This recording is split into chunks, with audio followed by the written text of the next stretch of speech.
ایک गांव के अंदर उसकी बूढ़ी माँ और उसका बेटा रहा करते थे। वो काफ़ी गरीब थे। माल मवेशी पाल कर उसकी माँ अपना और बेटे का पेट पाला करती थी। एक बार उनके पास खाने पीने का सामान ख़त्म हो गया। माँ ने बेटे से कहा कि हमारे पास पैसे ख़त्म हो चुके हैं, खाने पीने का सामान भी अब बाकी नहीं रहा, क्यों ना तुम शहर जाकर गाय बेच आओ। लड़के ने हामी भर ली। 2 दिन बाद वो गाय को बेचने के लिए साथ लेकर सफ़र पर रवाना होने लगा। तो उसकी माँ ने अपने बेटे को कुछ अंडे और खाने पीने का सामान दे दिया और कहा, सफ़र के दौरान पका कर खाते रहना। सफ़र काफ़ी लंबा था, जो शहर की तरफ जाने से पहले जंगलात से होकर गुजरता था। ये अकेला बंदा था। अब ये गाय को लेकर सफ़र पर चल पड़ा। मौसम काफ़ी ख़राब हो चुका था और ऊपर से रात काफ़ी हो चुकी थी। इसने सोचा कि गाय को किसी दरख्त के साथ बांध कर आज रात यहीं पर बसर की जाए। फिर उसने ऐसा ही किया और खाने पीने के लिए लकड़ें इकट्ठी करने लगा। आग जलाकर खाना पकाने लगा। कुछ ही देर में खाना तैयार हो गया। खाना खाकर फिर ये सो गया। अभी तक इसकी आंख नहीं लगी थी कि एक धुआंधार देव नमूदार हो गया। दूसरी तरफ गायें आवाज़ें देने लगी तो इसकी आंख खुल गई। जैसे ही इसने सामने देखा तो एक देव काफ़ी खौफनाक शक्ल का इसके सामने मौजूद था। लड़का काफ़ी डर गया और वो सहमी हुई आवाज़ में कहने लगा, तुम्हें क्या चाहिए? तो देव ने कहा, मैं तुम्हारी गाय को खाने आया हूँ, मुझे ये गाय दे दो, मैं तुम्हें नुकसान नहीं पहुँचाऊँगा। लड़का काफ़ी डरा हुआ था और वो सोचने लगा कि मेरे पास तो ये एक गाय है जिसको बेचकर हम अपना गुजारा करेंगे, और मैं घर जाकर अपनी माँ को क्या जवाब दूंगा। ये सोच ही रहा था तो इसे एक तरकीब सूझी और उसने देव से मुखातिब होकर कहा, मैं तुम्हें ये गाय एक शर्त पर दे सकता हूँ, अगर तुम ये शर्त पूरी कर दो। तो देव ने कहा, मैं बहुत ताकतवर हूँ, मैं कोई भी तुम्हारी शर्त पूरी कर सकता हूँ। लड़के ने जिन से कहा कि अगर तुम इस पत्थर में से पानी निकाल कर दिखाओ तो मैं तुम्हें गाय दे दूंगा, अगर तुम नहीं निकाल सके तो मैं तुम्हें पत्थर में से पानी निकाल कर दिखाऊंगा, तो फिर ये गाय मेरी हो जाएगी और तुम यहाँ से गायब हो जाओगे। देव ने कहा, ठीक है, मुझे ये शर्त मंजूर है। फिर देव ने पत्थर उठाया और काफ़ी देर तक जोर लगाता रहा, लेकिन देव इससे पानी नहीं निकाल सका। जब देव पत्थर को उठाकर पानी निकालने की कोशिश में था तो लड़के ने पहले से अंडे को अपने हाथ में रख लिया और देव कहने लगा, मैं हार मानता हूँ। फिर ये पत्थर लड़के को दे दिया। लड़के ने पत्थर को उठाकर दबाया तो नीचे जो अंडा रखा था वो टूट गया और इसमें से पानी निकलने लगा। देव काफ़ी हैरान हुआ और सोचने लगा कि ये लड़का तो मुझसे भी ज़्यादा ताकतवर है। देव शर्मशारी की वजह से उसी वक्त वहीं से गायब हो गया, क्योंकि वो एक छोटे लड़के से हार चुका था। अब रात काफ़ी हो चुकी थी। लड़का फिर सो गया। जैसे ही सुबह हुई तो लड़का अपने सफ़र पर दोबारा रवाना हो गया। चलते चलते वो एक शहर के अंदर पहुंच गया।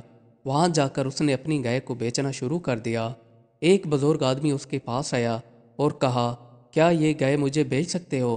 तो लड़के ने फौरी जवाब दिया, जी बाबा जी, मैं ये गाय बेचने के लिए ही लाया हूँ। तो बुजुर्ग ने कहा कि मैं तुम्हें इसके बदले में 2 जादुई सिक्के देता हूँ, इनसे तुम अपनी किस्मत आजमा सकोगे। अगर तुम ईमानदार और सच्चे हुए तो ये काम करेंगे, वरना ये काम नहीं करेंगे। लड़का सोचने लगा कि मेरे काम तो पैसे आते हैं, अम्मी ने तो कहा था पैसे लाना, अब क्या करूं? तो लड़के ने सोचा क्यों ना किस्मत आजमाई जाए और गाय इसको दे दें, और 2 सिक्के लेकर वापस सफ़र पर रवाना हो गया। सिक्कों को उसने अपनी कमीज़ के निचले हिस्से में छुपा लिया, जो ढूंढने पर भी किसी और को नहीं मिल पाते। दोबारा इसे वही जंगल से गुजरना था तो रात हो गई, तो ये जंगल के अंदर ही सो गया। अब ये सो रहा था तो रात को 4 चोरों ने आकर इसको घेर लिया। तो इसकी आंख खुल गई और इससे पूछने लगे कि तुम्हारे पास जो कुछ भी है वो हमें दे दो। लड़का काफ़ी डर गया और उसने कहा कि मेरे पास कुछ भी मौजूद नहीं है, चाहे मेरी तलाशी ले लो। तो चोरों ने इसकी तलाशी करना शुरू कर दी, तो इससे कुछ वसूल नहीं हो पाया। फिर चोरों ने आपस में मशवरा कर लिया कि क्यों ना इस लड़के को हम अपनी टीम के अंदर शामिल कर लें। तो फिर ये लड़के को अपने साथ ले आए और इसको कहा कि तुम अब हमारे लिए काम करोगे, अगर तुम हमारे साथ चोरियां नहीं करोगे तो हम तुम्हें मार देंगे। वो खामोशी से इनके साथ काम करता रहा।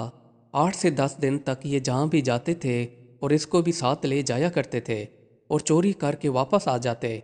इस मुल्क के बादशाह के पास काफ़ी लोग शिकायत लेकर जाते रहे कि हम जब भी इस जंगल में से गुजरते हैं तो हमको डाकू लूट लेते हैं। बादशाह ने फिर अपने सिपाहियों को कहा कि आप लोग भेस बदल कर रात को इस जंगल में पहरा देने लग जाओ और इन चोरों को पकड़ कर मेरे पास लाओ। पहले दिन बादशाह के सिपाही जंगल के अंदर आकर बैठ गए और सारी रात तक चोरों का इंतजार करते रहे, पर चोर नहीं आए। फिर दूसरे दिन भी उन्होंने इंतजार किया तो इनको 5 चोरों ने आकर घेर लिया। जैसे इनको लूटने की कोशिश करने लगे, जो सिपाही पीछे छुपे बैठे थे उन्होंने चोरों को पकड़ लिया और सीधा बादशाह के पास ले आए। इन 5 बंदों के साथ वो लड़का भी मौजूद था जिसको इन्होंने अपनी टीम में शामिल कर रखा था। अब बादशाह ने इन सब को मौत की सज़ा सुना दी और कहा कि कल सुबह होने तक इन सब को फांसी पर लटका दिया जाए। जैसे ही इस लड़के ने सुना तो वो अपनी फरियाद बादशाह को सुनाने लगा और कहने लगा, बादशाह सलामत, मैं बेकसूर हूँ। इन्होंने मुझे ज़बरदस्ती अपनी टीम में शामिल कर रखा था। मैं तो अपने गांव से गाय लेकर शहर बेचने गया था और बेचकर वापस आ रहा था तो इन्होंने मुझे जंगल के अंदर पकड़ लिया। मेरे पास कुछ नहीं था तो इन्होंने मुझे अपनी टीम में शामिल कर लिया और कहा कि अगर तुम हमारे साथ काम नहीं करोगे तो हम तुम्हें मार देंगे। मेरा इनसे कोई ताल्लुक नहीं है। बादशाह ने कहा, अगर तुम बेकसूर हो तो अपनी बेगुनाही साबित करो। लड़के ने कहा कि आप इनसे मालूम कर सकते हैं जो ये चारों चोर यहाँ पर ठहरे हुए हैं। तो बादशाह इनसे पूछने लगा तो इन्होंने साफ साफ इनकार कर दिया और कहा कि ये हमारे साथ मिलकर ही चोरियां प्लान करता था और ये हमारा बहुत पुराना साथी है। तो बादशाह ने कहा कि इन 5 को ले जाकर कैद खाने में डाल दिया जाए। लड़का सारी रात नहीं सोया और सोचता रहा कि अपनी बेगुनाही कैसे साबित करे। तो उसे ख्याल आया कि इसके पास जो जादुई सिक्के हैं इनको इस्तेमाल किया जाए। अब जैसे सुबह हुई तो सारी अवाम इकट्ठी हो गई ताकि इनका तमाशा देख सके। इन सब से बारी बारी आखिरी ख्वाहिश दरियाफ्त की गई। तो जब लड़के की बारी आई तो उसने कहा, मेरी आखिरी ख्वाहिश है कि बादशाह सलामत से कहें कि मुझे एक और मौका दिया जाए अपनी बेगुनाही साबित करने का। सिपाही ने जाकर बादशाह को कहा तो फिर बादशाह ने कहा कि उसे मेरे पास लाया जाए। जैसे ही वो बादशाह के पास आया तो बादशाह को कहने लगा कि बादशाह सलामत, मेरे पास जादुई सिक्के हैं, ये आपको बता देंगे कि मैं बेगुनाह हूँ या नहीं। तो बादशाह ने कहा, ठीक है। लड़के ने सिक्के को ज़मीन के ऊपर फेंका तो सिक्के में से एक जिन नमूदार हो गया। तो लड़के ने उससे सीधा सवाल किया कि क्या तुम मुझे जानते हो? तो जिन ने कहा कि मैं तुम्हारी 7 नस्लों को जानता हूँ। तो बादशाह ने कहा कि तुम इसकी माँ का नाम बता सकते हो? उसने फिर उसकी माँ का नाम बताया जो बिल्कुल ठीक था। और बादशाह ने कहा कि मैं कौन हूँ? तो उसने कहा कि आप इस मुल्क के बादशाह हैं। अब बादशाह को यकीन आ गया कि ये जिन ठीक बोल रहा है, ये कोई जाल नहीं है। बादशाह ने कहा कि तुम बता सकते हो कि ये लड़का चोर है या नहीं?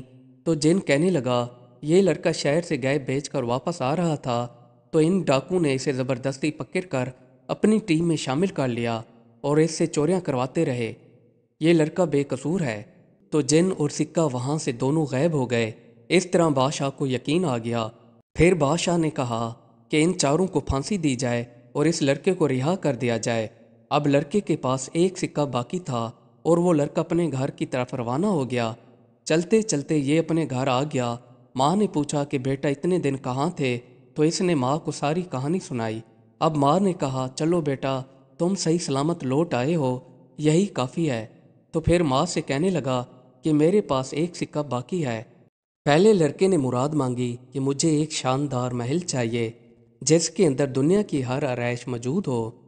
फिर उसने सिक्के को ज़मीन के ऊपर फेंक दिया। जैसे ही ज़मीन के ऊपर सिक्का पड़ा तो उनकी झोंपड़ी महल में तब्दील हो गई। माँ बेटा खुशी के मारे फूले नहीं समा पा रहे थे और सिक्का वहाँ से गायब था। माँ बेटे से कहने लगी कि बेटा, उस बुजुर्ग ने तुम्हें तुम्हारी नेक दिली देख कर सिक्का दिया था, वरना वो किसी और को भी दे सकता था। गाय लेना तो उसका एक बहाना था। बस वो सही बंदे तक ये जादुई सिक्के पहुँचाना चाहता था कि जिसके काम आ सकें। और ये सिक्के तुम्हारे पास आकर काम करने लगे और वो महल के अंदर अपनी बकाया ज़िंदगी ऐशो आराम से गुजारने लगे। मज़ीद अच्छी अच्छी वीडियोस देखने के लिए हमारे चैनल को सब्सक्राइब कर लें। शुक्रिया।